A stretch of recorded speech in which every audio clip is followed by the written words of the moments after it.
ဒီနေ့တော့နောက်ကလိုင်းရေကိုရေတောက်ကူမှဖြစ်ပါတယ်မနေ့ကတော့ရေတောက်ကူပြီးသွားပြီဒီနေ့ကတော့ဒီနေ့ကလူရှုပ်လူများလို့ပေါ့နော်ဒီနေ့မနေ့6ပွဲထားပြီးတော့ရေပြန်လာပြတာပါဒါကတော့နောက်ကလိုင်း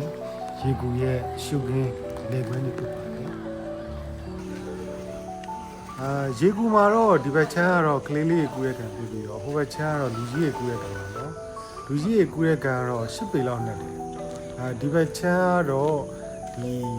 ရေကူရဲ့ဘိန်းနာပေါ့နော်သူကတော့ပေ200 300လောက်ရှိတယ်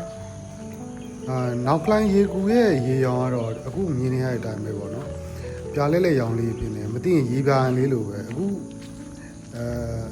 ရေကကြည်နေတဲ့အချိန်ဆိုပိုတိတာပေါ့နော်ဟိုဘက်ချမ်းမှာတော့ရွာသားတွေကငားများနေပေါ့သူတို့ဒီအဲ့မှာရေကန်ထဲမှာငားလေးလည်းရှိတယ်ရေကွင်းနဲ့ငားလေးနဲ့တူတူကူးမယ်ရေစော့မယ်သူကရေကူရဲ့ဒီဘက်ချမ်းကတော့ဆက်သွားလို့ရတယ်ပေ40 50လောက်ရှိသေးတယ်နွေရာသီဆိုရင်တော့ရွာသားတွေကအဲ့ဒီမှာအပူရှောင်ရတယ်လို့ပြောကြရတယ်ဗျနွေရာသီဆိုရင်တော့ကူထဲမှာရေမရှိတော့ဘူးပြောရတယ်ဗျအားလုံးချစ်ရှုပေးတဲ့အတွက်ကျေးဇူး